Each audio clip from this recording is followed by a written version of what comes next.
I am a very good listener. चालू केलंय आपण. नाही उपसी. ओके, करू शकतो, काय हरकत नाही. असाच असतो जनरली. असं एवढं वाटत नाही की पॉडकास्ट चाललाय. काय काय लोक झाल्यानंतर पण विचारतात झाला का शूट वगैरे. आम्ही मग नंतर आम्ही टाळी वेळी द्यायला लागलो. मला सजेस्ट पण नाही करत यार नेटफ्लिक्स हे के ड्रामा वगैरे. काय बोलताय ड्रामा. काही बोलताय काही बोलताय ड्रामा. काय ड्रामा. थोडंफार नॉलेज कमी असल्यामुळे आय एम जस्ट चेकिंग. तिला वाटेल काय हा कोण आहे, नाही कोणाजवळ बसवलं. चालायचं, सगळ्यांना सगळं माहिती असू शकत नाही. एक्झॅक्टली. तर तसा आपला पॉडकास्ट सुरू झालेला आहे. या ठीक आहे.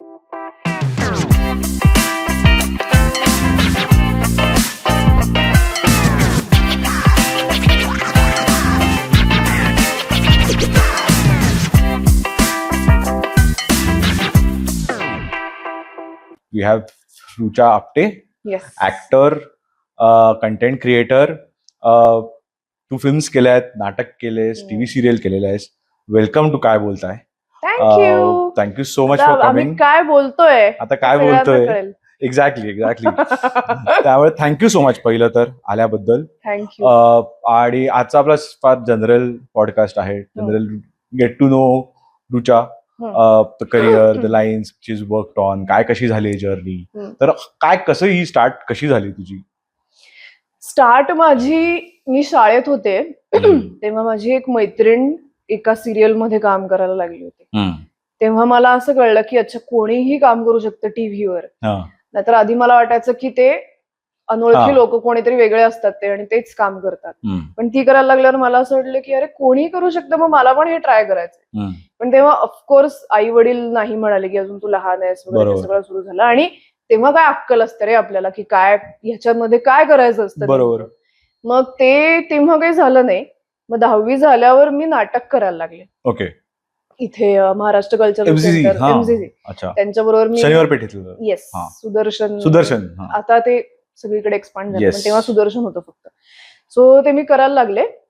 तेव्हापासून मग मला जर नाटकातून जनरली जेव्हा सुरुवात होते तेव्हा ती एक त्याची नशा चढायला लागते. मग you cannot stay away from theatre for a long time. Correct. तसं माझं झालं. आणि मग मी 11वीत होते तेव्हा मी जुनी एक अग्निहोत्र पहिली सिरियल आली होती, त्याच्यात मी छोटंसं काम केलं होतं. दॅट वॉज माय फर्स्ट स्क्रीनचा असा अनुभव. ओके. टीव्ही. तर ती सिरियल केली आणि मग म्हणजे मला कळतच गेलं की आपल्याला आवडतंय हे. आणि आता कामातनं काम जनरेट होत गेलं. मी नाटकं पुण्यात तर खूपच केली. मग एक सेमी कमर्शियल असं गाठी भेटी नावाचं नाटक तेव्हा होतं पुण्यात, ते केलं. आणि मग खरं तर आय डिड नॉट स्टॉप. म्हणजे मी कॉलेजमध्ये असताना ते सगळं पुरुषोत्तम फिरोदिया ते चालूच होतं. बाहेरची पण प्रायव्हेट नाटकं चालू होती. अधनमधनं एखादी कुठली तरी FTI ची शॉर्ट फिल्म केली, ह्यांचं काहीतरी केलं, त्यांचं काहीतरी केलं, असं करत झालं. म्हणजे ते मी असं आता हे करिअर करूया असं नाही, काही वेळच नाही मिळाला सिलेक्ट करायला. That like came along. मात्र मी पोस्ट ग्रॅज्युएशन विचार करून केलं मी मास कम्युनिकेशन मध्ये. ओके. त्याचा मला बऱ्यापैकी. कुठून गेलंस. पुणे युनिव्हर्सिटी. ओके. त्याचा मला बऱ्यापैकी इम्पॅक्ट पडला माझ्या करिअरवर किंवा माझ्या थिंकिंगवर आणि सगळ्याच दृष्टीने. बरोबर. सो ते that was an important phase. But then नाटक सुरुवातीला जेव्हा आपण करतो तेव्हा असं एक वेगळी एक फील असते. कारण का टीव्ही ऑब्व्हियसली एक सेट प्रोसेस असतो, ते थोडं शिकता येतं. पण नाटक इज लाईक आउट देअर. कारण का तिकडे लोक आहेत, तुम्हाला इमिडिएट व्हॅलिडेशन आहे. आणि नाटक मंडळी ही जी असते फार उत्साही लोक असतात. म्हणजे ते एक वेगळंच त्यांचं एक म्हणजे जग वेगळंच असतं. कारण का मी पण कॉलेजमध्ये फिरोदिया आणि असं, पण मला लकीली चान्स, म्हणजे सॅडली चान्स नाही मिळाला ऑन स्टेज. मला बॅक स्टेजच द्यायचे, माहित नाही का. पण तो जी एक मजा असायची त्याच्यामध्ये, तो एक फील असायचा त्याचा. So that is very captivating. तर तो कसा एक अनुभव होता आणि टीव्ही कसं डिफरंट आणि फिल्म्स कसं डिफरंट आहे ते जरा सांगशील मला. टीव्ही आणि ओके, मी आधी पहिल्यापासून उत्तर देते. तर जेव्हा म्हणजे मी पहिल्यांदा असं नाटक वगैरे करायला लागले ना, तर ऍक्च्युअल आमची रिहर्सल काय संध्याकाळी 2-3 तास असायची. तेव्हा मित्र माझे नावाचं एक नाटक होतं, पहिलं म्हणजे मी केलं होतं. पण ते 2-3 तास सोडले, घरी आलो, झोपलो, काय खाल्लं प्यायलं, इतर दिनचर्या, प्रत्येक वेळी ते डोकं तिथेच असतं. म्हणजे you cannot not think about it, okay. असं माझं झालं होतं. आणि मग म्हणून त्याला असं नशा असं आपण पटकन म्हणतो, पण ते खरंच तसं होतं. You cannot think anything else. Okay. आणि ते तेव्हा पहिल्यांदा मी ते एक्सपिरियन्स केलं तर ते असं हावी होतं तुमच्यावर खूप. ती मोहिनी ज्याला म्हणतात ना, बरोबर. ती अशी आपल्यावरती येते आणि म्हणजे ऍक्च्युअली वेगळ्या जगात जगायला होतं. ओके. आणि बरेचदा त्या नाटकाची प्रोसेस संपली की ते हे पण येतात, काय दारू सोडल्यावर काय येतात, विड्रॉल सिम्पटम्स. विड्रॉल सिम्पटम्स पण येतात, कारण इतकं भिनलेलं असतं ना ते सगळं. तर तसं कॅरेक्टर मध्ये पण असतो ना आपण, का नाही? त्यामुळे मला नाही असं कधी अनुभव आलेला की मी प्रचंड कुठल्या तरी कॅरेक्टर मध्ये गेलीये. पण होत असेल, ज्या अर्थी एवढं म्हणतात त्या अर्थी लोकांचं होत असेल. माझं एवढं नाही कधी झालेलं. म्हणजे मी असं नाही कधीच झालीये की मी काय आहे ते कम्प्लिटली विसरून वेगळीच व्यक्ती म्हणून वावरली, असं माझं तरी कधीच नाही. ऑन अँड ऑफ इझी आहे, म्हणजे असं काही ऑन अँड ऑफ म्हणजे आता तू सपोज काहीतरी उजव्या हाताने काहीतरी ढवळतोयस आणि डाव्या हाताने ताल देतोयस, ह्याच्यात काही ऑन अँड ऑफ नाहीये ना, सायमल्टेनियस आहे ते. करेक्ट. तसं मला वाटतं की असं ऑन अँड ऑफ काही म्हणजे मी तरी एक्सपिरियन्स नाही केलेलं. ओके. की कट म्हणल्यावर गेलं वगैरे असं काही. म्हणजे कट नसताना पण तुमचा अवेअरनेस असतोच प्रत्येकाला, प्रत्येक ऍक्टरला, असं मला वाटतं. आणि मग टीव्हीत काय वेगळं असतं?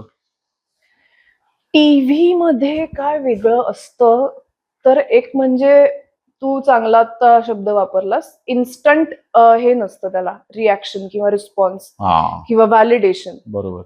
तसं मिळत नाही. तर सिरियलचं शूट झाल्यावर 10 दिवसांनी, एका आठवड्याने ते एअर होतं. बरोबर. तेव्हा मग कळतं की ते आवडतंय का, मग त्याच्यावर पण आपण मेंटली तेव्हा पुढे गेलेलो असतो, तेव्हा पुढच्या आठवड्याच्या सीन मध्ये असतो. बरोबर. तर ते ग्रॅटिफिकेशन मध्ये तो थोडा फरक पडतो. म्हणून नाटक करणाऱ्यांना पटकन सिरियलचा हँग नाही येत. म्हणजे तुम्ही जर नाटकातून असं ते केल्यासारखं वाटत नाही, असं खूप लोक म्हणतात की अरे मी, कारण आता कसं म्हणजे हे बघ, मी काहीतरी बोलले आणि तू वाह असं म्हणलंस की मला, आपण दोघं त्याच्यातच असणार आहोत ना. ते नाटकात होतं, जे सिरियल मध्ये ते होऊच शकत नाही, कारण शूट झाल्यावर एडिटिंग असतं, पोस्ट प्रोडक्शन असतं, ते सगळं चॅनल बिनेल दे गो थ्रू इट, मग ते एअर होतं. त्यामुळे तोपर्यंत आपण त्याच्यातनं बाहेर पडलो असतो. आणि फिल्म्सचं पण सिमिलर असतं काय? हो, म्हणजे शूटिंगच म्हणते सगळ्याच. ओके. आणि मग कंटेंट क्रिएशनचं कसं असतं? कंटेंट क्रिएशनचा तो गॅप बऱ्यापैकी कमी असतो, बऱ्यापैकी कमी. हो. कमेंट्स वाचतेस का नाही? बऱ्यापैकी वाचते. आणि मग ती जर्नी कशी काय झाली स्टार्ट, म्हणजे आणि पण त्याचं याच्याशी कसं असोसिएट करतेस तू? कारण नेक्स्ट प्रश्न त्याच्यावरच आहे. कंटेंट क्रिएशन मध्ये अजून अशी मी काय हे नाही झालेली, अजून 1 वर्ष पण नाही झालेलं मला कंटेंट क्रिएशन स्टार्ट करून. एक युट्यूबर आहे आशिष भारतवंशी नावाचा, तर त्याचे मी युट्यूबचे त्याचे लेक्चर्स, तो युपीएससीच्या मुलांना शिकवतो हिस्ट्री. तर त्याचे लेक्चर्स मी काय काय बघितले आणि मी त्याला एकदा डीएम केला की अरे किती मस्त बोलतोस तू आणि मला खूप आवडतात तुझे व्हिडिओज. आणि मग त्याने रिप्लाय केला आणि वी स्टार्टेड टॉकिंग. आणि त्याने माझं काम कुठेतरी सिरियल वगैरे बघितलं होतं. तर तो मला म्हणला अरे तू का नाही करत कॉन्टेंट क्रिएशन? म्हणलं काय वेळास का, मला नाही जमणार वगैरे वगैरे, आमचं झालं. आणि त्याने मला खूप पुश केलं.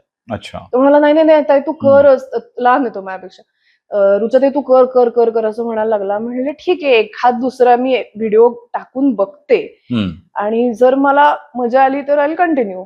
आणि असं म्हणून मी ते स्टार्ट केलं आणि मला आवडलंच ते. म्हणजे since you are a writer, director, आता तू यू डन विथ डॅनी, नवनिर्वाचित डायरेक्टर असं म्हणूया. येस, ते आता केलंस. पण coming to content creation, having a good script किती इम्पॉर्टंट आहे? खूपच इम्पॉर्टंट. एक्झॅक्टली. म्हणजे I would say that is the only thing that matters the most. Correct. म्हणजे आम्हाला मास कॉमला पण शिकवायचे आमचे एक सर की तुमचं बाकी सगळं वाईट असेल पण तुमचं स्क्रिप्ट चांगलं असेल तर ते बघतील लोक. त्याची क्वालिटी फार चांगली नसली, त्याचं एडिटिंग फार चांगलं नसलं, त्याचं म्युझिक फार चांगलं नसलं तरी content is the king. Exactly. So रायटिंगला खूपच महत्व आहे.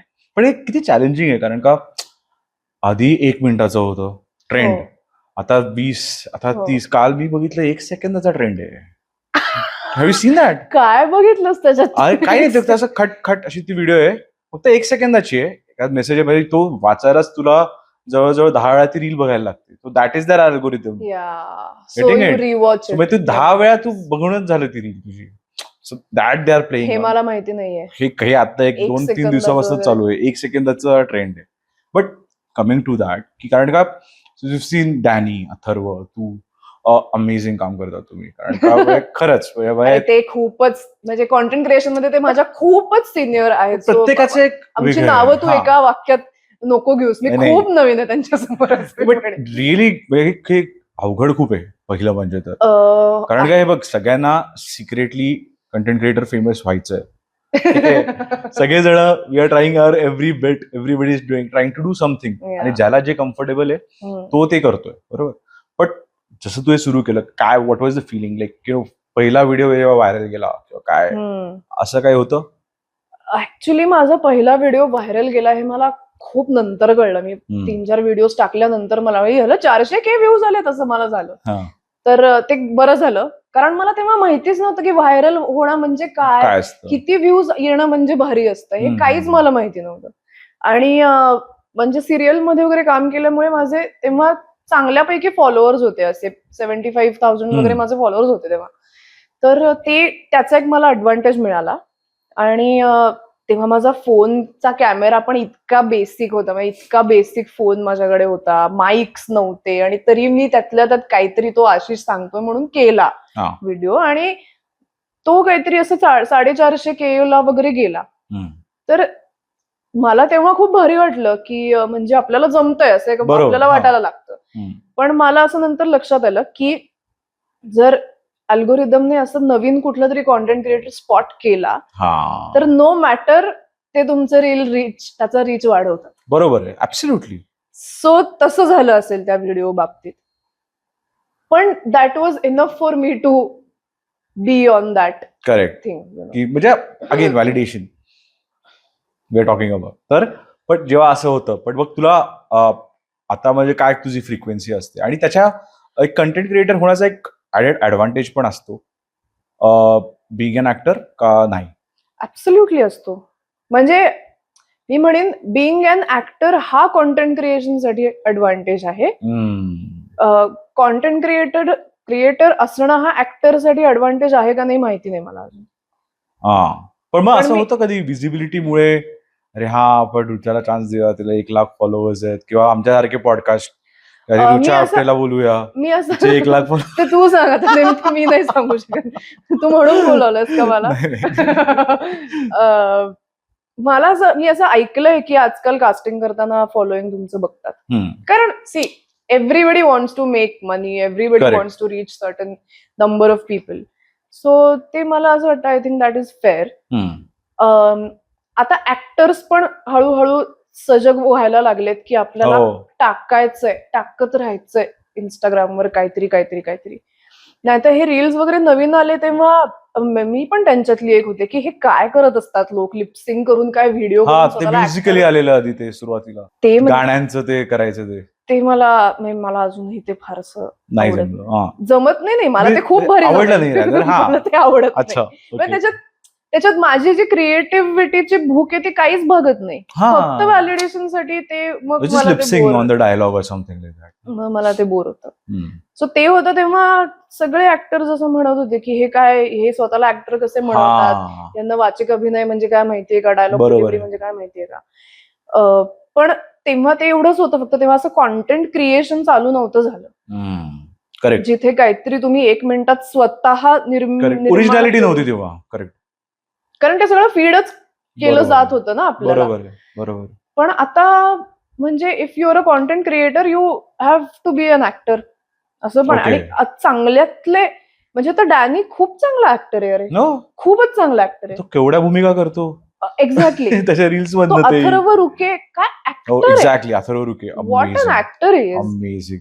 त्याचे खाला मला फार आवडते. नाही त्याचे बरेच एक सटल राहून एक जो अभिनय करतो ना खूपच कमेंडेबल वाटतं. ऍब्सोल्युटली. पण ह्याच पॉइंटवर जेव्हा मी ऍक्टर्सना विचारतो जे इंस्टाग्रामवर नाही येत रील क्रिएट एकही नाही बनवली त्यांनी, पण त्यांना हे खूप अवघड होतं समवॉट.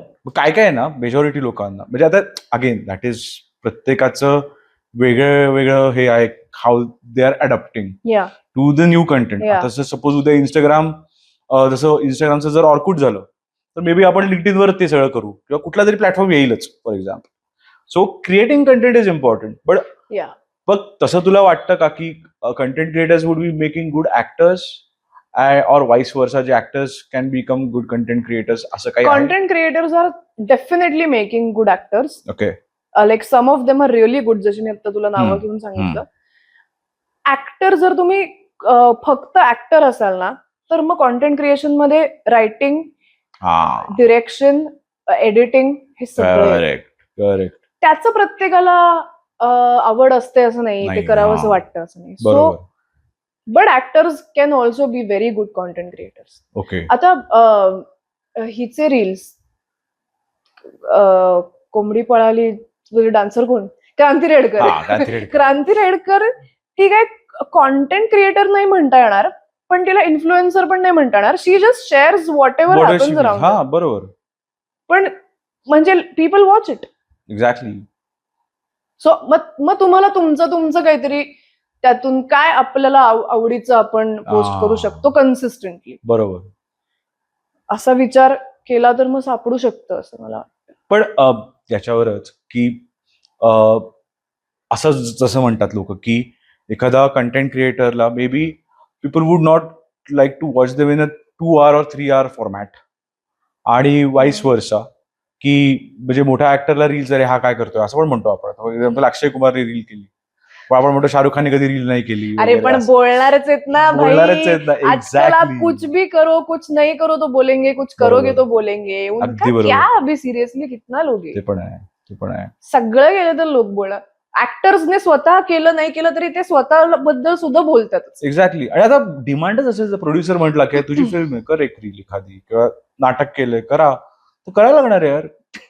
बघणार नाही तर बघायला येणार कोणी? म्हणजे अवघड आहे, कारण का तसं आज मार्केटिंग. आणि आज म्हणजे ऍक्टर्ससाठी पण कुठल्या तरी डिरेक्टरला, प्रोड्युसरला तुम्ही आठवण्यासाठी हा, तुम्ही दिसत राहायला पाहिजे. Absolutely correct.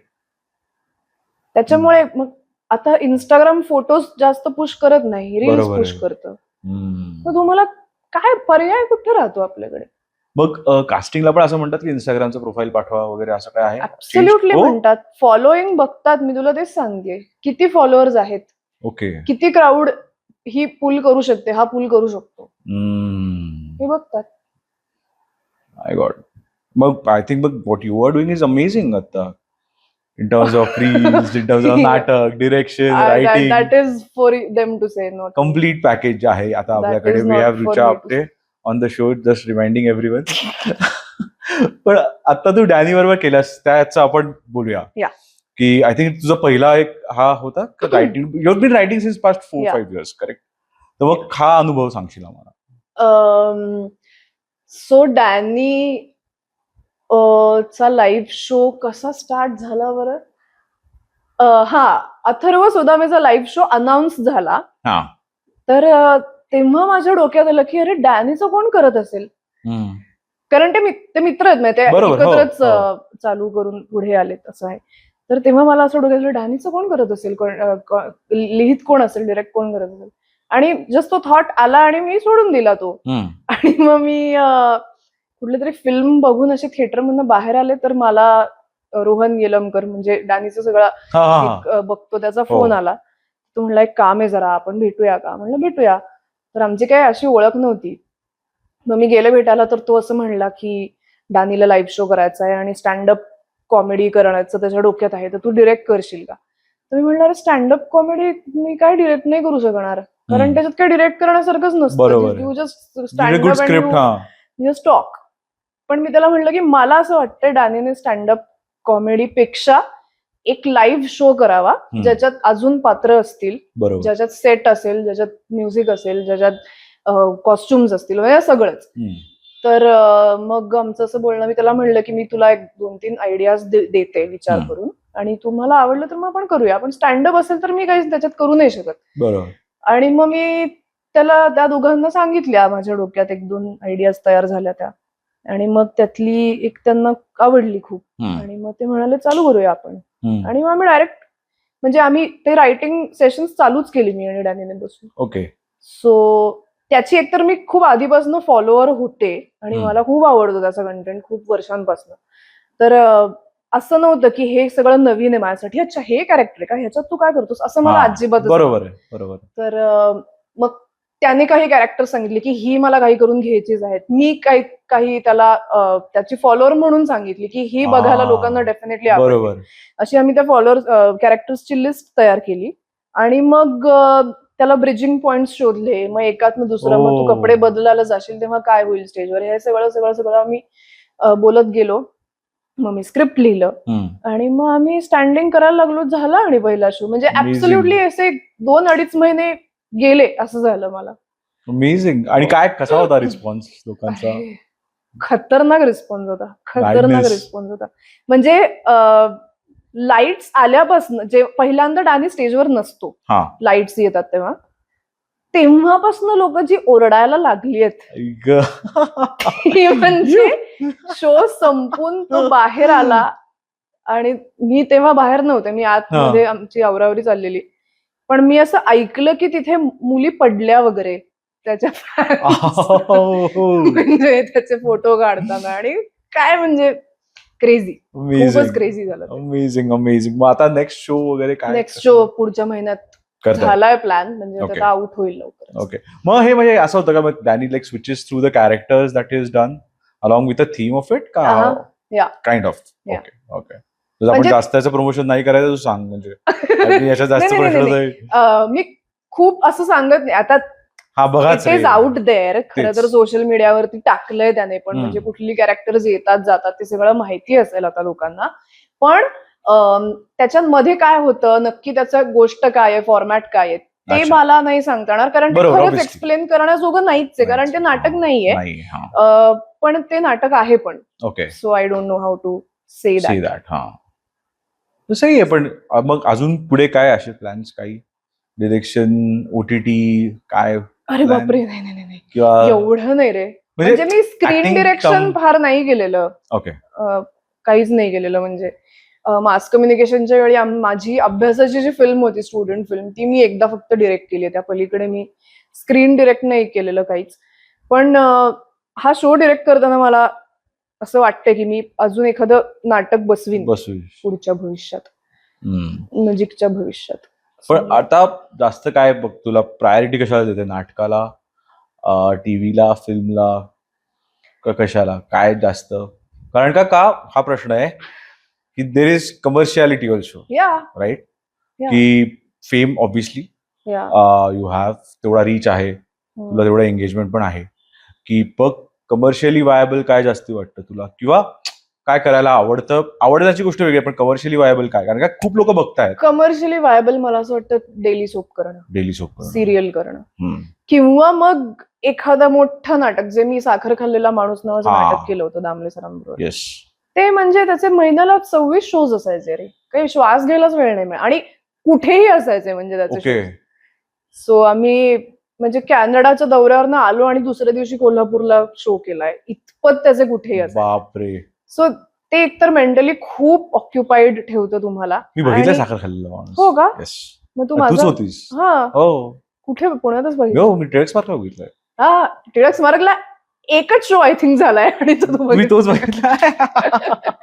नाही, तेव्हाही बॅल्कनीतच सीट मिळालेली मला. त्याचं पण असंच व्हायचं रे. नाही मिळायचं, बाहेर भांडणं व्हायची लोकांची की आम्ही आधी आलोय, मग तुम्ही आमचं तिकीट का नाही ठेवलं वगैरे वगैरे वगैरे. एक्झॅक्टली. पण तसं सिमिलर आम्हाला डानीच्या पहिल्या शोला मिळाला रिस्पॉन्स. क्रेझी. 2 दिवस आधी मला वाटतं हाऊसफुल झाला होता शो. ओके. अगदी बाल्कनीची तुरळक तिकीट राहिली होती, असं होतं. पण दामले सरांबरोबरचा कसा एक्सपिरियन्स आहे, काय त्यांचं काय प्रोसेस, काय, हाऊ इज दॅट ऑल? त्यांची पण आता इतकी वर्ष ते काम करतात, आता मी काय त्यांच्याबद्दल बोलणार असं होतं. पण त्यांच्याकडून मला खूप एक शिकता आलं, ते म्हणजे ते कॉमेडीचं टायमिंग म्हणतात ना, आणि ते असं कोणी शिकवू नाही शकत तुम्हाला ते ऑब्झर्व करून शिकायला लागतं. पण मला असं वाटतं की साखर खाल्लेला माणूस मध्ये काम केल्याच्या अनुभवाचा फायदा मला कॉन्टेंट क्रिएशनला खूप होतो. एक्झॅक्ट. कारण ते I think he understands that nerve of the audience रे, ते कुठे असणार आहेत, कुठे नाही असणार आहेत, ते फार महत्वाचं आहे. अरे एक साधी गोष्ट असते, काही काही जोक्स ना लिहिलेले खूप भारीतले नसतात, हा पण ते ज्या पद्धतीने तुम्ही घेताय that makes the joke very big और व्हेरी पुअर. एक्झिक्युशन पूर्ण. त्याचं ज्ञान दामले सरांना इतकं कमाल आहे ना, म्हणजे लिहिलेला जोक वाचून हसायला नाही येते, पण बघून खूप हसायला येते. असं अनेकदा व्हायचं. एक्झॅक्टली. म्हणजे तो जोक ते टायमिंग घेऊन एक तो ठहराव घेणं, जेव्हा लोक हसतील, म्हणजे he actually dictates people to laugh. Okay, absolutely. कारण त्याच्यातलं तो आहे काहीतरी, तू टिकटॉकचं असं काहीतरी एक रेफरन्स देते त्या नाटकामध्ये. तू काहीतरी येऊन त्या साखर खाल्लेल्या माणसावर आहे बघ, असं काहीतरी, तू you are on the mobile आणि you are doing something. Is that the same नाटक? तेच आहे ना टिकटॉकचा काही रेफरन्स नव्हता, काय कंटेंट क्रिएशनचं काहीतरी होतं काहीतरी. असं फोनचा फोनचा होता काहीतरी. फोनचा त्याच्यावर पण एक कॉमिक टायमिंग होतं आणि ते इतकं रिलेटेबल होतं ते की पीपल वर like laughing like start to end. एकदा काय झालं माहितीये का, असं त्या नाटकात दाखवलं होतं की माझं लग्न मी ठरवलेलं असतं बाहेर, आणि तो मुलगा घरी येऊन जातो आणि असं काहीतरी होतं, आणि तो आलेला असताना त्या बैठकीत माझे बाबा म्हणजे प्रशांत दामले काहीतरी मुलाबाळांचा विषय काढतात. तर त्याचं अशी वाक्य होती की कशाला ती मुलं बाळ, मग ती रडणार, ती शी शू करणार. हे चालू असताना एक बाळ प्रेक्षकांमध्ये भोकाड पसरून रडायला लागलं. तर इतकी संधी साधून ते म्हणते बघा, आणि इतके लोक संपलेले तेव्हा हसून. म्हणजे एवढं ना त्या मोमेंटला सजग राहून ते बोलून टाकणं खूपच प्रेझेन्स ऑफ माइंड खूपच इम्पॉर्टंट एरिया आहे त्याच्यामध्ये. म्हणजे एकदा मी नाटक कुठलं तरी बघत होतो, त्याच्यामध्ये कोणाचे तरी सारखे फोन वाजत होते. त्यांनी ते नाटक हे पण एडिटच त्याच्यावर फ्लोच तसा गेला की मध्ये मध्ये त्यांना विचारत परत वाजणार नाही वगैरे असं काहीतरी. हे नाटक ही कॅन डू इट आणि he can pull it off like very smoothly. आणि न चिडता आता काय काय ऍक्टर्स वगैरे फुल असे सिरियस होतात तिथं, असं चिडून. प्रेक्षकांवरती कधीच चिडलेले नाही. म्हणजे ऑन स्टेज असताना कधी कधी असं आमच्यात आम्ही बोलायचं की काय ती बाई, म्हणजे पहिल्या रांगेत बसून कोणी झोपतं का वगैरे, असं काहीतरी आम्ही नंतर कधीतरी बोलायचो. पण असं तो कधीच प्रेक्षकांसमोर चिडलेलं वगैरे त्यांनी मला आठवत नाही. Okay okay. काय फ्युचर, काय what do you think about आता नाटकं? तुझे काय ऍस्पिरेशन्स आहेत पुढे जाऊन? काय करायचंय, काय करायला आवडेल? माझे ऍस्पिरेशन्स थिएटर बद्दल, मला आता ना म्हणजे आता मला लिखाणाचं काम जास्त अट्रॅक्ट करतंय for some reason, I don't know. पण मला असं एक हार्डकोर कॉमेडी नाटक लिहायचंय 2 अंकांचं जे थोडंसं यु नो IT वाल्या लोकांना एक पॉज लागतो ना, जो एक्झॅक्टली तो पॉज प्रोव्हाइड करू शकेल. IT वाल्याच असं नाही, सगळ्यांनाच आजकाल बरोबर आहे. तो पॉज प्रोव्हाइड करू शकेल अशा धाटणीचं मला एक नाटक लिहायचंय, अशी इच्छा आहे. Okay okay. तर काहीच मला अजून त्याचं माहिती नाहीये, काय कशाबद्दल असेल, किती जण असतील, काय. पण ऍस्पिरेशन म्हणालास म्हणून. पण असं काही आहे मनात की करंट टाइमला जसं आता रील्स का रिलेट होतात लोकांना, कारण की you can talk about anything, you can show them anything आणि they can relate to it. प्रत्येक जनरेशनला वेगळे नवीन प्रॉब्लेम्स आहेत, प्रत्येक काळाला नवीन रियालिटीज येत आहेत, बरोबर?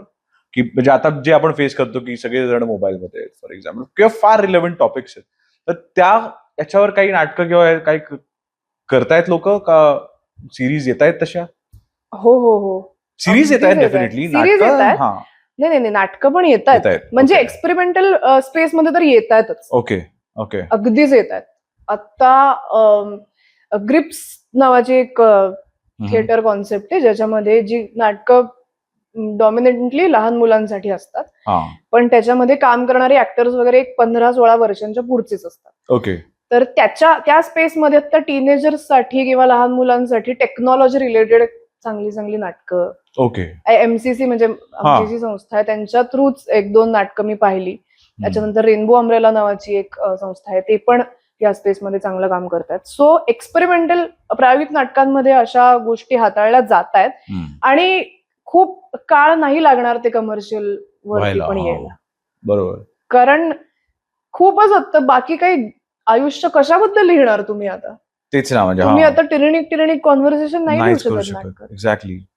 म्हणजे तेच मला म्हणायचं की चेंजिंग टाइम्स, चेंजिंग वेज, हो. मीन्स कम्युनिकेशन, येतात changing problems. Within no time अशी नाटकं कमर्शियल स्पेस मध्ये पण बघायला मिळतील. ओके, ते काहीतरी इंटरेस्टिंग होईल. मग याच्यामध्ये तू काही कॉमेडी टाकू? हो, तसं think पण about मी विचार केला की म्हणजे डिजिटल स्पेसमध्ये जो फ्रीडम एक्सरसाइज करतात आता लोक कॉमेडीच्या दृष्टीने, बरोबर. तसा थिएटर मध्ये आणला तर काहीतरी एक्झॅक्टली. वेगळंच तयार होईल.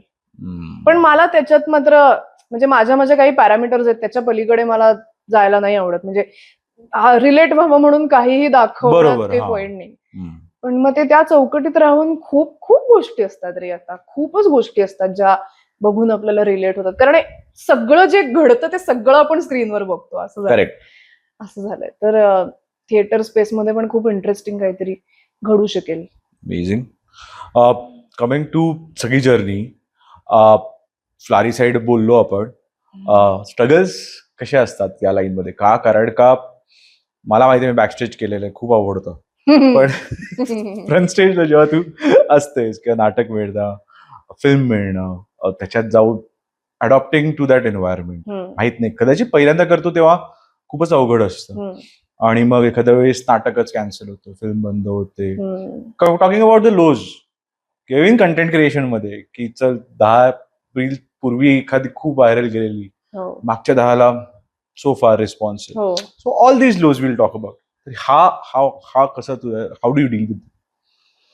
एक प्युअर ऍक्टर साठी मला वाटतं स्ट्रगल हाच असतो की एक प्रोजेक्ट तुमचा संपला की इमिजिएटली पुढचं काम मिळेल याची शाश्वती नसते. रादर असे डेड पॅचेस प्रत्येक ऍक्टरच्या आयुष्यात कधी ना कधीतरी येतातच. बरोबर. आणि तेव्हा तुम्ही मेंटली पीसफुल राहणं, पेशंट राहणं हे खूप कठीण गोष्ट आहे. कारण सगळंच असं मानसिक खच्चीकरण खूप होतं त्या काळात, की आपण इरेलेव्हंट झालोय का, आपल्याला आता काम नाही मिळणार आहे, तर कधीच आता आपल्याला सगळे विसरून जातील. मग त्या डेस्परेशन मधून काही काही चुकीच्या गोष्टी घडू शकतात. कशाच्या आहारी जाणं असू शकतं, स्वतःला एक्सेल मध्ये टाकणं असू शकतं. बरोबर. हे म्हणजे असे मेंटल स्ट्रगल मला असं वाटतं ऍक्टर्स साठी जास्त असतात खूप. कॉन्टेंट क्रिएशन मध्ये स्ट्रगल म्हणशील तर कन्सिस्टन्सी ठेवणं it self is a struggle. खरं. अरे म्हणजे दर 2 दिवसांनी तुम्हाला चांगलं नाही सुचू शकत. एक्झॅक्टली नाही सुचू शकत.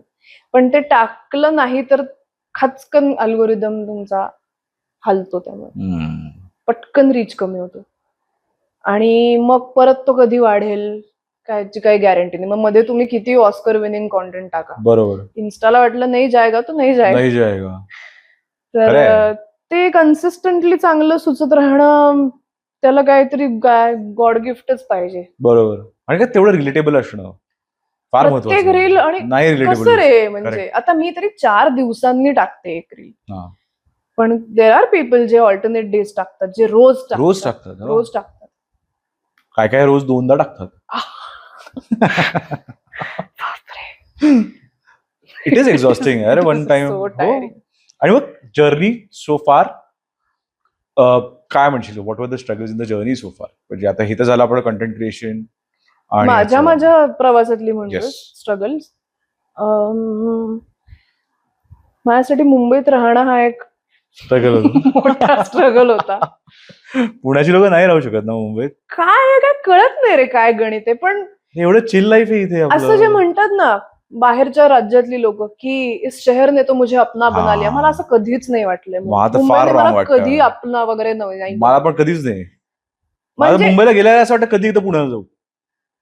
म्हणजे मी कोल्हापूरमध्ये राहिले, कोल्हापूर मला पटकन माझं वाटलं. सिमिलर आहे पुण्यासारखं आय थिंक. चिपळूणला माझा आजोळ चिपळूणला, चिपळूण पटकन माझं वाटतं. सांगलीला माझं नातं, सांगली पटकन आपलं वाटतं. मुंबई नाही. एक्झॅक्टली. ती तुम्हाला ऍक्सेप्टच करत नाही ते शहर म्हणून. खरंय. आणि काय ते आपण त्या शहराला कुठे ऍक्सेप्ट करत नाही का, मला कळत नाही की एवढं फास्ट पेस्ट काय. पहिली तर खूपच सगळीकडे सगळे पळतच असतात यार all the time. I have seen that. एक वेगळं रोस्टिंग सेशन चालू झालं या पॉडकास्टवर. अरे आणि म्हणजे का हो, म्हणजे कलेक्टिव्हली मुंबई शहराचे हम्म. मला प्रॉब्लेम्स आहेत. हा पण मुंबईला मी अमेझिंग माणसांना भेटली मुंबईतल्या. ऍब्सोल्युटली हार्डकोर मुंबईत म्हणजे जे मुंबईकर हा. असे मुंबईकर आहेत प्रॉपर खूपच छान माणसं आहेत मुंबईत. माणसांना माणसं खूप चांगली खूप आहेत. खूप मार्क, सेटअप चांगले आहेत. शहराला 0 मार्क आहेत. शहराला 0 मार्केट नाही आहे. आता काय कितीतरी करोड लोक एकाच शहरात राहिली तर काय होणार आहे. तो एक प्रॉब्लेम आहेच अरे मुंबईचा. कुठे जात असतात कळतं नाही रे. कुठल्याही प्रहरी कुठेतरी जात आहेत कुठेतरी लोक. आहेत, दे आर चेसिंग समथिंग, ते काहीतरी आहे ते. I telling you we can't see it, कारण का आपण पुण्याची लोक आहेत. पण असं की अरे हा आता 10 वाजले, पुण्यात 10 वाजले तर 10 वाजल्यासारखे वाटतात. मुंबईत बघ, मुंबईत नाही वाटत 10 वाजल्यासारखे. असं वाटतं की मुंबईत कायम 10 वाजल्यासारखेच वाटतात. 2 वाजले तरी 10 वाजल्यासारखेच वाटतात. कधी बाहेर 8 गेलो तर वाजले रश तरी आहे. 10 वाजल्यासारखेच वाटतात. एक्झॅक्टली, कधी गेलो तर रश आहे. त्या दिवशी दूध घ्यायला गेलो यार मी, तिकडे ट्रॅफिक होतं यार. Come on. O I mean अरे लोक जात नाहीत किराणा आणायला. एक्झॅक्टली. माझा एक मित्र राहतो होता, तो अलीकडेच मुंबईला शिफ्ट झालाय आणि तो भेटला. आता पुण्यात आम्ही भेटतो तेव्हा सतत हेच मुंबईत असं नाही होत ग. हा संध्याकाळी किमयाला भेटलो, मग रुपालीला कॉफी, असं होतच नाही. नाहीच. म्हणलं अरे माहितीये मला, म्हणूनच मी नाही राहू शकले त्या शहरात किंवा what ever the reason may be. आपलं नाही केलं मुंबईने मला कधी. We have a joint complaint against Mumbai. I'm good with it. तो एक माझ्या स्ट्रगलचा एक भाग आहे असं म्हणता येईल. आणि त्याच्यानंतर सिरियल करताना मला सुरुवातीला असं खूप व्हायचं की ब्रेकच नाही आयुष्यात. रोज शूटिंग 12 तास. बापरे. 12 तास तरी म्हणजे ठरलेले असतात 12 तास हा. शूटिंग हे. अच्छा, हे नोन आज आहेत. हो, पण त्याच्यात मेकअप काढणे, ट्रॅव्हल बॅक ह्याचा वेळ कोणी धरतच नाही. 8ची शिफ्ट असेल तर 7 बापरे. वाजताच कॉल टाइम असतं. मुलींना तर असतं ज्यांचं हेअर मेकअप वगैरे करायचं. सो तेव्हा मला भीती बसायची खूप की अति आहे हे काम. बरं, आणि असं नाही की गेल्यावर कम्प्लीट वेळ आपण काम करतोय, मध्ये मध्ये त्या सगळ्या ह्याच्यात एक हा. बसून राहायचं 3 तास. ह्याची पण सवय लागायला वेळ लागतो रे. बापरे. हो, आणि म्हणजे till your shot is ready, you have to set, can do anything. Can't do anything. तरी मी असं कुठलं तरी हिस्टॉरिक सिरियल मध्ये वगैरे हा. काम नाही केलं. त्यांचं जे असतं ना, ओ माय गॉड, ते तर म्हणजे जास्त म्हणजे- एवढा अख्खा सेटअप. म्हणजे ते जय मल्हार, ईशा केसकरला वगैरे मी मानते. खूपच त्यांचं खूपच अवघड आहे रे. अशा पेहरावात 12 तास थांबणं, त्यांचं काम असो नसो. आणि ती सिरियल 4 वर्ष चालू होती. बापरे. तर मला म्हणजे माझं पेशन्स जाईल हे करताना. टीव्हीत मी असं नोटीस केलंय की एखादी गुड सिरीज म्हणजे त्याचे चांगले ऍक्टर ऍक्ट्रेस खूप फेमस झाले किंवा even the cast gets famous, but परत जास्त आपण त्या ऍक्टर्स ऍक्ट्रेसेस परत बघत नाहीत सिरियल्स मध्ये. असं हॅव यू ऑब्झर्व्ड दिस? हो, असं होतंय, असं होतं. कारण का येते असं? कारण का एखाद्या कोणीतरी आहे की खूप छान त्याला फेम मिळाला त्याच्यात. हो. बघ त्यांचं तर हे असतं की अरे मी अजून, मला तर छान होईल अजून कामं, पण अनफॉर्च्युनेटली ते होतच नाहीत. म्हणजे then maybe they change the media और आय डोंट नो की परत लोकांना ती काय बघायला आवडते उलट. हो, मला असं वाटतं असं होत असेल की एखाद्या सिरियल मधनं जेव्हा कोणीतरी ज्यांचा चेहरा मिळतो कोणाला तरी, तेव्हा त्यांच्या अपेक्षा अर्थातच वाढतात रिटर्नच्या, पर डेच्या किंवा काय. आणि प्रोडक्शन कडनं असं होत असेल की ह्याच्यापेक्षा खूप कमी पर डे मध्ये आम्हाला नवीन आर्टिस्ट मिळतोय. बरोबर. सो कोणालाच काही ब्लेम नाही ह्याच्यात करायचंय. पण म्हणजे त्या ऍक्टरचं पण बरोबर आहे, प्रोडक्शनचं पण बरोबर आहे. Everybody wants to save money, everybody wants to get more money. पण हे कारण एक असावं असं मला वाटतं. आणि असं पण झालंय बरीच वर्ष की असा एक पायंडा पडलाय की एका सिरियल मध्ये लीड केल्यावर मग एक कमर्शियल नाटक करायचं आणि मग फक्त फिल्म. असं पण एकेकाळी होता. बरोबर. आता तो आहे का नाही ट्रेंड मला माहिती नाही. आता मीच जरा मराठी सिरियल्स पासून जरा अवे आहे गेली काही वर्ष, त्यामुळे आय डोंट नो. पण असा विचार करणारे आहेत. What do you think about OTT? म्हणजे आता सिन्स नेटफ्लिक्स इज देअर, केवढे काय आहेत आणि केवढे अव्हेन्यूज आहेत. कारण का आता तर फॉर अन ऍक्टर, कारण का आपण म्हणतो की कॉम्पिटिशन पूर्वी खूप जास्त होती, कारण का एक तर नाटक किंवा फिल्म्स किंवा टीव्ही हे लिमिटेड ऑप्शन होतं. पण नाव ओटीटी कमिंग, त्याच्यात एवढे सगळे चॅनल्स आहेत, प्रत्येकाला नवीन सिरीज आहे. आणि मग छान झाली तर मग either first thing is YouTube आणि मग then it is OTT buy होतो. मग याच्या how do see the future of OTT आणि तुझं काय, how are you connecting with OTT? OTT, if you talk about local content, मला माहिती नाही त्याच्यात नेमकं काय चालू आहे. एकतर मी अशा खूप मराठी सिरीज OTT वरती पाहिलेल्या नाहीये. बरोबर, हो. काही काही डेफिनेटली आहेत, बघितल्या, काही खूप छान बरोबर. काही काही सिरीज आहेत, पण खूप मी नाही बघितलेल्या. आणि मला असं वाटतं मी त्याच्यात काम करत असूनही जर मला एखादी सिरीज बघावीशी वाटत नाहीये, तर मग बाहेरच्यांना का वाटेल बघावीशी? बरोबर आहे. असं माझं होतं. आणि माझं माहिती नाही का, ह्याला खरं तर असं असायचं काही कारण नाही, पण मी जास्त नेटफ्लिक्स वरती परदेशी सिरीजच बघत आलेली आहे. ऍब्सोल्युटली. तर मला पटकन नाही हिरामंडी बघावंसं वाटलं. मला पण नाही. आणि मी तरी मी रुचा बघत होती, मी म्हटले मंडई बंद करा. अच्छा, रुचा, मला वाटलं रुचा. ओके. मी बघायचा प्रयत्न केला, पण त्याच्यात मला हुकच नाही झालं काही. मग मी वाईट ऍक्टिंग साठी बघत होतो की अरे हिला कशाला घेतलं, काय करते ही, म्हणजे असं होतं माझं कधी कधी. कारण का थोडंसं ते रोस्टिंग होणारच जर तुम्ही एकत्र बघतायत तर. ते पहिलं आजकाल आधी पहिलं होतं, व्ह्यूइंग नंतर होतं. एक्झॅक्टली. म्हणजे त्यात मी नाही बघू शकलो ते अजिबातच. हो, मी पण पूर्ण नाही करू शकले ती सिरीज. त्यामुळे ते नाही. पण बाकीचं काय काय जे चांगलं कंटेंट येतं ते काय बघायला आवडतं तुला नेटफ्लिक्सवर? सिटकॉम्स, सगळ्यात जास्त सिटकॉम्स, सगळ्या त्या cliché, big bang theory, friends. ते तर आपण ते सगळे त्या आपल्या लंच किंवा डिनरला बघतो, रिवॉच केल्यात. म्हणजे त्या तर फ्रेंड्स, बिग बँग थिअरी आणि ऑफिस वगैरे. ऑफिस मी नाही बघित. ऑफिस पण मी बघू नाही शकले खूप वेळ. तू पहिला सीझन बघितला? पहिला सीझन नाही, मला पहिला एपिसोडला असं झालं की ते बघ, ते ऑफिसचं कसं माहिती का, पहिला season you have to sell through. अरे पण why should one sell through? कारण का सीझन 2 पासून सुरू करणार तुला असं म्हणेन. पण तो असा वेबकॅमचाच फॉर्मॅट आहे का त्यांचा अख्खा? वेबकॅम नाहीये, पण असं ते असं दाखवलंय ऑफिस लाईफ आहे. पण तू पहिल्या एपिसोड मध्ये ती बघ, जरा मला बोर वाटला यार. पहिल्या याच्यात ते कसं ते खूपच असं वाटतं आपण नाही रिलेट करू शकत. कारण का ते इतकं डार्क कॉमेडी केली आहे ना त्यांनी पहिल्या सीझन मध्ये. ते पण स्वतः बंद करणार होते की नाही, काहीच त्यांना पण काही हे आला नाही. म्हणजे when they release the first season, पण सेकंड सीझन नंतर दे फाउंड अ ग्रेप. आणि मग ते एक सॅरकॅझम, कॅरेक्टर बिल्डिंग आणि त्याच्यातनं जे त्यांनी क्रिएट केलं ना, तू 8 सीझन, म्हणजे मी ते 8 सीझन साधारण 10-15 वेळा बघितले असते. हो का? इतके अमेझिंग आहे. नाही, जे फॅन्स आहेत ते खूपच डेडिकेटेड फॅन्स आहेत. जसं आता फ्रेंड्सला आपण म्हणू शकतो, फ्रेंड्सची पण काय कल्ट फॉलोइंग आहे. या व्यतिरिक्त काय म्हणजे बघतेस, काय जॉनरे आवडतो? मला असा स्लाइस ऑफ लाईफ जॉनर आवडतो.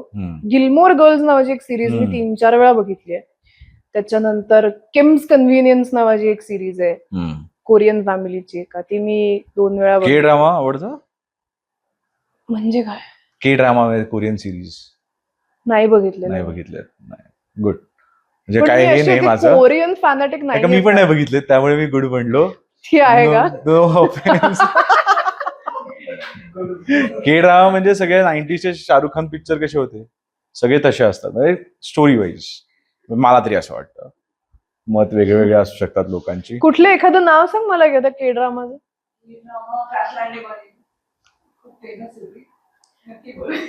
Never heard of. मला सजेस्ट पण नाही करत यार नेटफ्लिक्स हे के ड्रामा वगैरे. काय बोलताय ड्रामा? काही बोलताय ड्रामा? काय ड्रामा? के ड्रामा म्हणजे मला वाटायचं एकता कपूरच्या सिरियल्स पहिले त्या ओरिजिनल के ड्रामाज होत्या. सगळीकडनं अँगल आणि के ड्रामा होत्या त्या के ड्रामाच होत्या सगळ्या. पण आता के ड्रामा इज कोरियन ड्रामा. अरे मुलं जास्ती चिकणे दिसतात मुलींपेक्षा, म्हणून सगळ्या मुली बघतात. मला तरी असं वाटतं. That is one thing. हो ना? That's true. अच्छा, ते ब्लॅक पिंक आणि कोणते बॉईजचा बँड एक के पॉपच का? त्यांच्या मागे खूप जणी आहेत असं मी ऐकलं. खूप नाही ऐकलं ते म्युझिक कधीच. मी पण नाही. जेनझी. सिड ऐकलंय तू? दिस सरंगे बिग बॉस. हा सरंगे बिग बॉस. बिग बॉसच्या बाबतीत काय वाटतं तुला?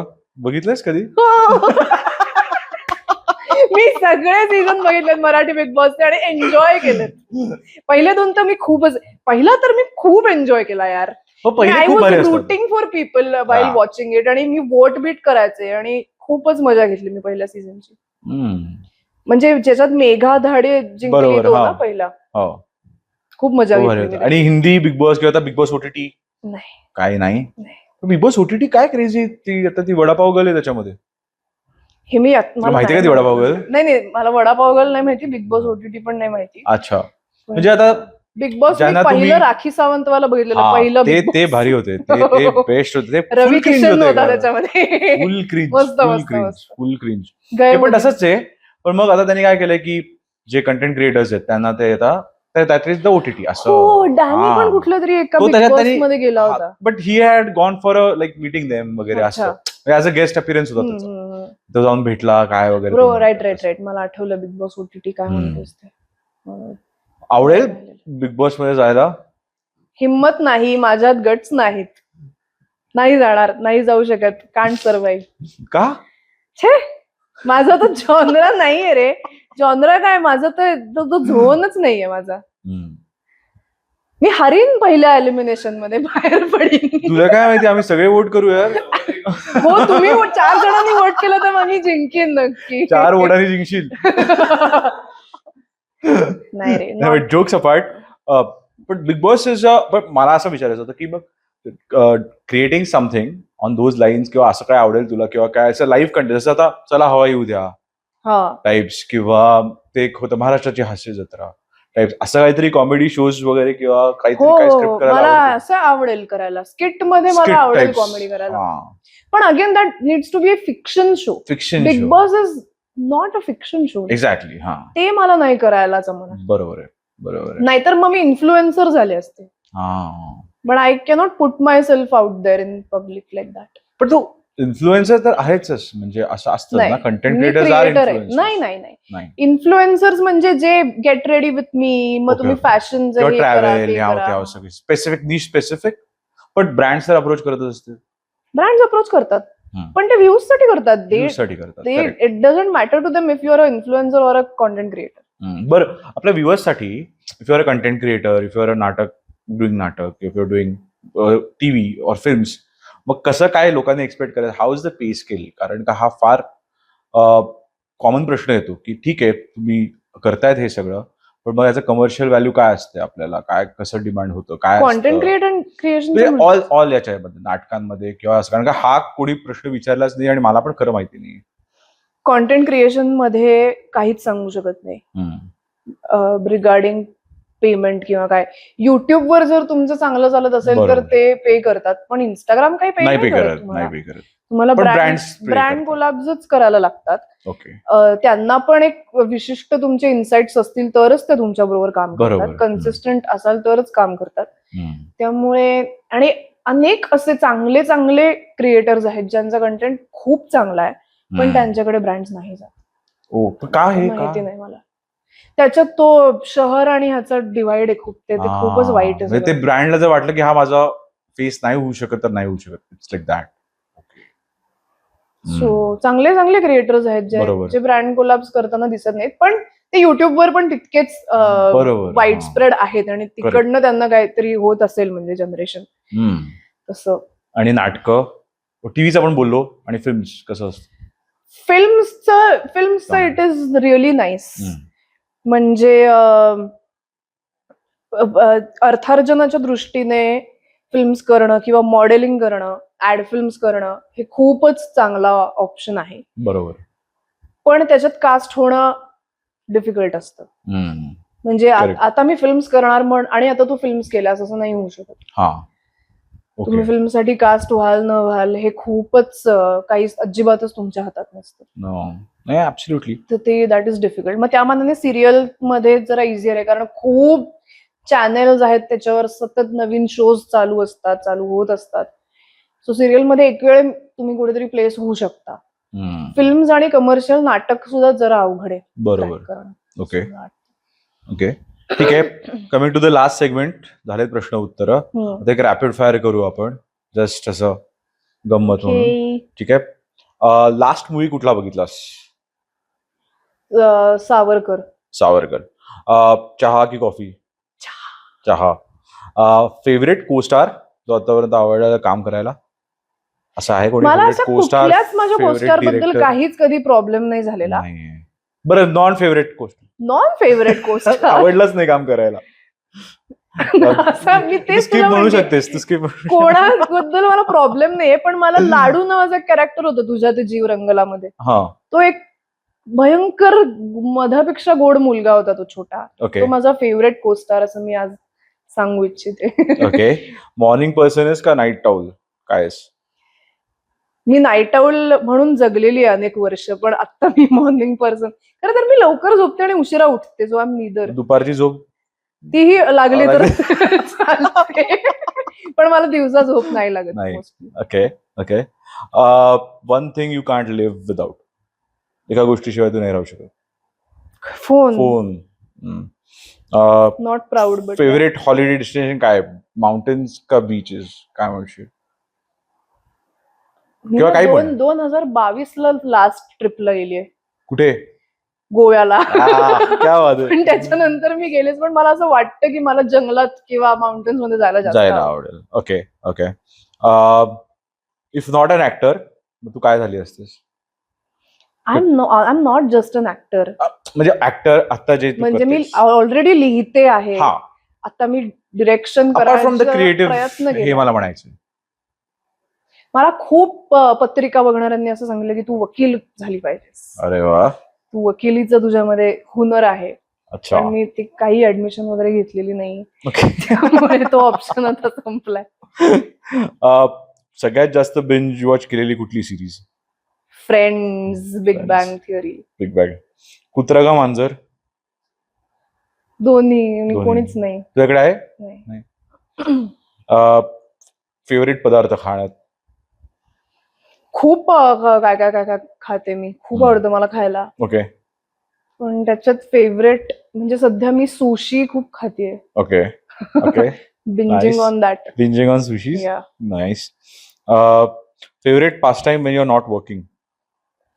Binge watch Netflix. Binge watch Netflix. Dream role एखादा काही करायला आवडेल? मला ना असं कुठल्या तरी याच्यात एका डॉक्टरचं काम करायचंय. ओके. किंवा एक मी केलंय खरं तर, पण ती सिरियल खूप लगेच संपली. त्याच्यात मी एका प्रायव्हेट डिटेक्टिव्हचं काम केलं होतं. ते मला अजून करावं असं वाटायचं, पण ती सिरियल लवकर संपली. सीआयडी रिलॉन्च करायचं का? हा, लेडी सीआयडी. येस, कुछ तो गडबड है. ठीक आहे. तर आय थिंक छान झालाय हा podcast. I think we have got जे आम्हाला व्हॉट वी वॉन्टेड रादर. आणि आय थिंक आपल्या जे व्ह्युअर्स आहेत त्यांना पण म्हणजे from acting perspective, content creation, TV आणि नाटक या दृष्टीने पण आपण भरपूर टॉपिक कव्हर केलेलं आहे. तर thank you so much for coming on काय बोलताय. थँक्यू. आणि लेट्स होप की पुढे आपण काहीतरी काही बोलतायसाठी काहीतरी एक माझ्याकडे कन्सेप्ट आहे. कुठे बोलताय? कुठे बोला. काही बोललात? काही बोलला असं काहीतरी आपण एक करूया जो म्हणजे फुल म्हणजे असं गमती जमतीचा असेल. थोडंफार बिलो द बेल्ट पण चालेल, पण तसं काहीतरी नाही करायचं आम्हाला. नाही, हे एडिट करायचंय कुमार तुला, तर तसं आपण काहीतरी करू शकतो एखाद्या वेळेस. पण thank you so much for coming. एकदा आमच्या व्ह्युअर्स साठी फक्त त्यांना सांगशील? Like, share, subscribe guys. Like, share, subscribe. हुशार लोकांना. ते पण हुशार आहेत रे आता, खूप करतातच सबस्क्राईब. हुशार आहेत. असंच नाही जाणार. नाही, खूप हुशार आहेत, नाही करत सबस्क्राईब ते. काय बोलताय यार? Come on.